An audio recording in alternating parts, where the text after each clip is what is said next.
जय हिंद दोस्तों, कैसे हैं आप सभी। उम्मीद करते होंगे अच्छे और स्वस्थ होंगे। आपके परिवार पीसीओएस पॉइंट पटना वाला की तरफ से आप सबको इस प्लेटफॉर्म से जुड़ने रहने के लिए तहे दिल से हार्दिक अभिनंदन, स्वागत है। तो हो चुका है उत्तर प्रदेश का आगाज और 23 दिसंबर 2023 का क्या दिन है, शुभ दिन है, जिसका हम वर्षों से इंतजार करते आ रहे थे, जिसको नाम था उत्तर प्रदेश पुलिस कांस्टेबल। और उत्तर प्रदेश पुलिस कांस्टेबल का वैकेंसी आ चुकी है, जो कि लगातार 11 मंथ से हमारे छात्रगण, हमारे मित्रगण, सभी उत्तर प्रदेश के युवा व अन्य राज्यों के युवा बेचैन थे, व्याकुल थे। तो हो चुका है आगाज उत्तर प्रदेश सरकार का, जो कि नोटिफिकेशन जारी कर दिया गया है 23 दिसंबर 2023 को। कितना? तो 60,244 पदों पर।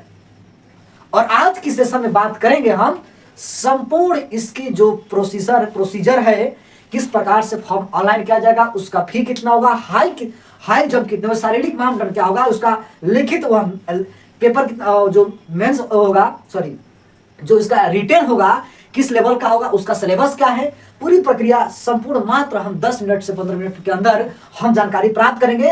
किस कैटेगरी में कितना सीटें आई हैं, हम आइए एनालिसिस करते हैं। देखिएगा, कहता है कि उत्तर प्रदेश यूपी पुलिस जो कि 60,244 वैकेंसी है, लेकिन यह महिला और पुरुषों के लिए मैं बता दूं कि यह कांस्टेबल है, कांस्टेबल हेतु आरक्षी के लिए दिया गया है। अभी पीएसी के लिए अलग से आएगी वैकेंसी, तो समझिए कि 2014 अलग से ही बढ़ जाएगा, जेल वार्डर का भी उसी में आ जाएगा। ठीक है, अभी हम बात करते हैं कि अभी यह उत्तर प्रदेश सरकार के द्वारा 23/12 का अधिसूचना जारी किया गया है और कुछ इस प्रकार से आरक्षित नागरिक पुलिस जो है पदों की संख्या दी गई है। आइए हम देखते हैं। जो कि अनारक्षित देखा जाए, यानी कि जनरल कैटेगरी के लिए यह 24,102 है, जबकि इकोनॉमिक वीकर सेक्शन के लिए जो ईडब्ल्यूएस में आते हैं तो 6,024 सीट इनके लिए हैं। और देखा जाए ओबीसी वर्ग के लिए, ओबीसी के लिए यह 16,264 सीटें हैं। और यहाँ पे एसी कैटेगरी के लिए 12,650, ओबीसी के लिए 16,264 और एसटी के लिए देखा जाए, शेड्यूल कास्ट के लिए देखा जाए, शेड्यूल ट्राइब के लिए, अनुसूचित जनजाति के लिए यह है 1204। कुल मिलाकर 60,244 सीटें आ चुकी है उत्तर प्रदेश में। अब हम देखेंगे भाई अप्लाई किस प्रकार से करेंगे, कब से करेंगे। इसकी अप्लाई होने की तिथि देखा जाए तो ऑनलाइन आवेदन की तिथि या शुल्क जो भी जमा कर रहे हैं तो 27 दिसंबर से, कब से? 27 दिसंबर से यह आवेदन स्टार्ट हो जाएगा पूरे उत्तर प्रदेश में, इस उत्तर प्रदेश में। और आवेदन की अंतिम तिथि की बात किया जाए, यह अंतिम तिथि जो देखा जाए तो अंतिम तिथि होगा आपका 16 जनवरी 2024 का डेट होगा। जबकि शुल्क के समायोजन, संशोधन करने का, अगर प्रोसीजर में कुछ आपका आवेदन पत्र जब अप्लाई करते हैं कुछ गलती हो जाती है तो संशोधन 18 जनवरी 2024 तक कर सकते हैं। डन। अब हम देख लेते हैं कि इस प्रोसीजर के बाद क्या शैक्षणिक योग्यता होनी चाहिए। तो मैं बता दूं कि इसमें बात किया गया है कि 10th लेवल और समकक्ष 12th लेवल तक का, इसके कोई भी बोर्ड से हैं आप तो क्या कर सकते हैं, अप्लाई कर सकते हैं। लेकिन आयु में देखा जाए, एज में यहाँ खेला हुआ है। एज में क्या है? एज में कहता है कि यदि 1 जुलाई 2001 से पहले 1 जुलाई 2023 को अगर आपका 18 वर्ष हो गया होगा तो समझिए कि आप अप्लाई कर सकते हैं। डन। या आपका एज टोटल देखा जाए तो 22 वर्ष हो गया है तो भी आप अप्लाई कर सकते हैं, 22 वर्ष तक के।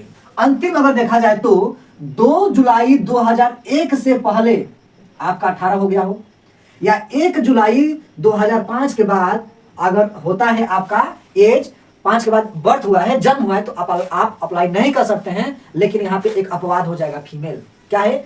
तो इसमें मैं बता दूं कि फीमेल के लिए अगर देखा जाए तो, यानी फीमेल के लिए इसमें 3 साल का छूट है, यानी कि यह 25 साल तक की अप्लाई कर सकती है फीमेल के लिए।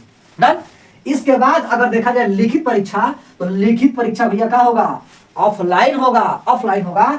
और 3 गो आपको मिलेगा इसका फोटो कॉपी। मान लीजिए एक तो आपके कार्बन कॉपी रहेगा, एक मेन रहेगा, तो एक जो उसका रहता है एक ले जा सकते हैं, 2 जमा करना होगा आपके साथ में। ठीक है, वो भी ओमार सिस्टम होगा, जानते ही हैं। अंकों में देखा जाए तो नॉर्मलाइजेशन पद्धति से यह आपका मार्क्स तैयार होगा।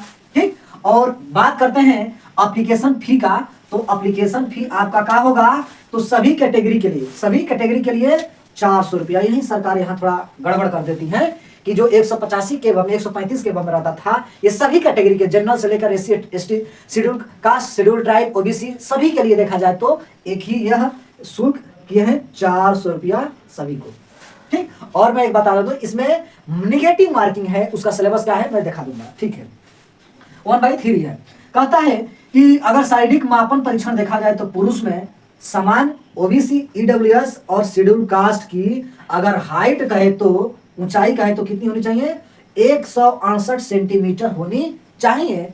जबकि अगर OBC, general, EWS, schedule caste, SC अगर महिला है तो इनकी होनी चाहिए हाइट 152 सेंटीमीटर। एंड अगर शेड्यूल ट्राइब की बात किया जाए तो एसटी कैटेगरी के अगर फीमेल हैं 147 सेंटीमीटर उनकी हाइट रहती है तो भी ये ऊंचाई में सेलेक्ट हो जाएंगे। अब हम देख लेते हैं भाई सीना जो फुलाने की बात करता है, सीना फुलाने के लिए तो क्या होना चाहिए, देखिएगा पुरुष में सीने की जो माप होगा 79 होगा और फुलाकर 84।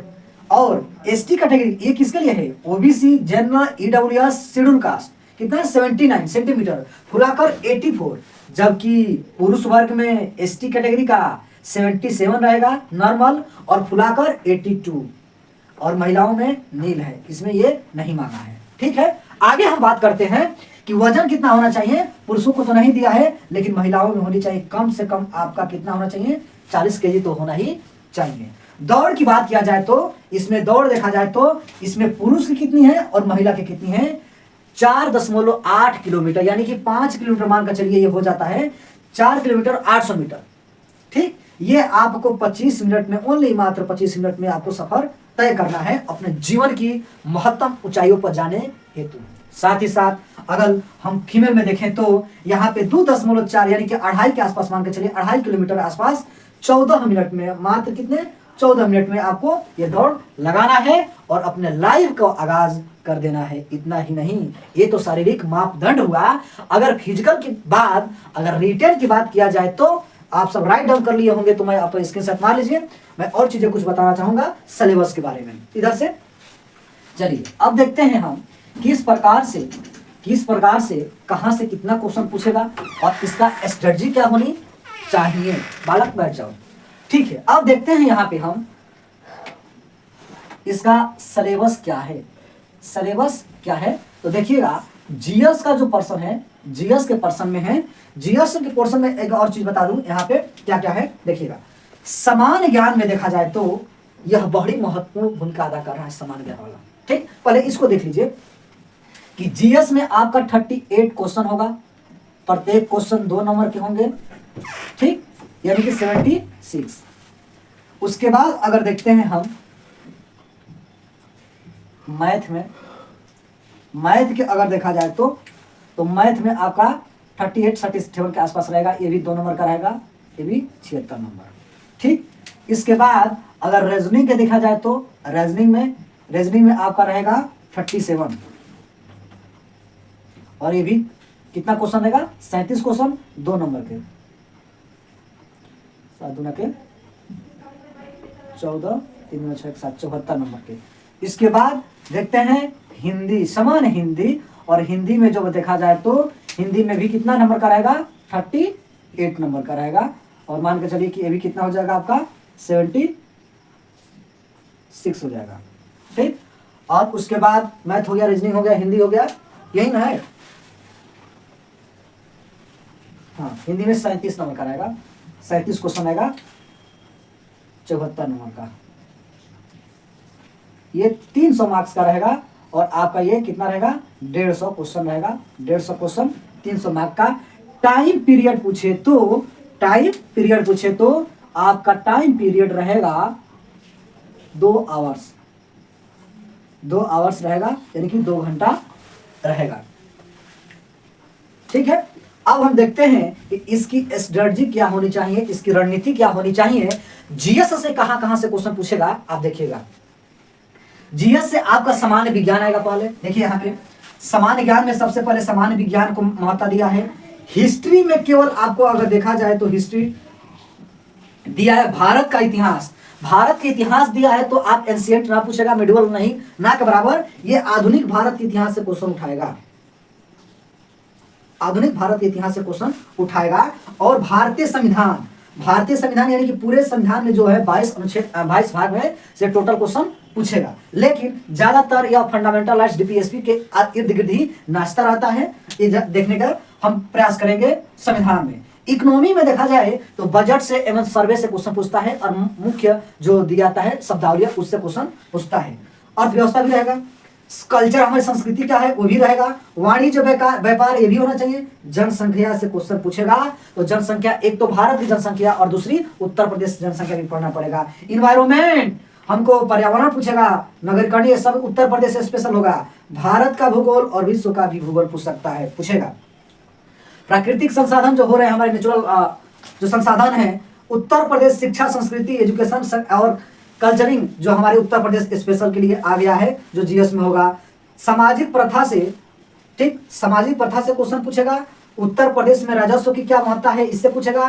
पुलिस एवं समान प्रशासनिक अधिकारी यानी कि समझे सीधी सी आ जाएगा आपका इस उत्तर प्रदेश स्पेशल गवर्नेंस, सीधी बात।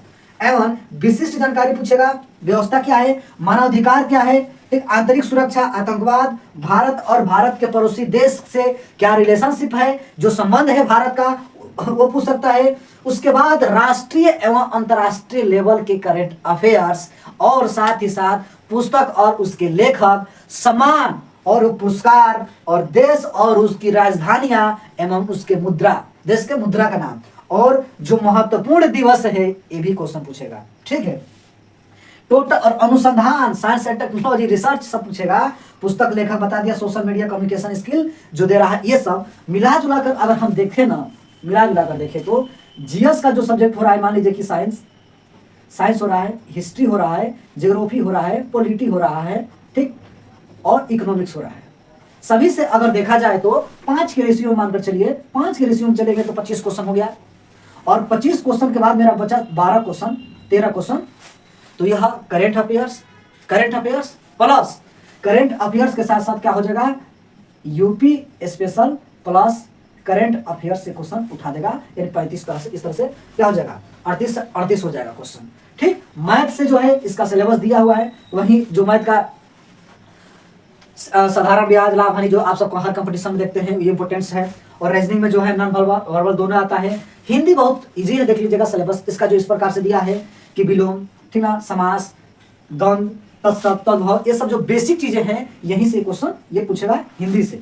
तो मैं आगाज करता हूं आज के सेशन में कि मेरे द्वारा जीएस का पोर्शन सबसे पहले देखा जाए तो संविधान आएगा, उत्तर प्रदेश स्पेशल आएगा, और उत्तर प्रदेश स्पेशल के साथ साथ मैं जो डेली करंट अफेयर्स देता हूं उससे रिलेटेड मैं लगभग ये एक और चीज बताना चाहते हैं कि इसने 11 या 12 फरवरी तक एग्जाम लेने का भी डेट जारी तो अभी नहीं किया है, संभावित मानी जा रही है। और 11 फरवरी को आरओ का भी एग्जाम है, तो हो सकता है आगे पीछे कराए। आपके पास मात्र 45 दिन से 40 दिन मानकर चलिए है, इसमें जमकर मेहनत करना है। और इसी के साथ कि हम बदलेंगे तो युग बदलेगा, हम सुधरेंगे तो युग सुधरेगा, इस तथ्य पर मेरा परिपूर्ण विश्वास के साथ, यही डेडिकेशन के साथ, तन समर्पित, मन समर्पित और यह जीवन समर्पित, चाहता हूं देश की धरती तुझे और कुछ दूं, तुझे और कुछ दूं के साथ उत्तर प्रदेश पुलिस आइए और मेहनत करिए और सीधे सीधा अपने जीवन को सुखमय व चमकीला बनाए। तब मिलते हैं नेक्स्ट क्लासेस में। टेक केयर, जय हिंद, शुभ रात्रि।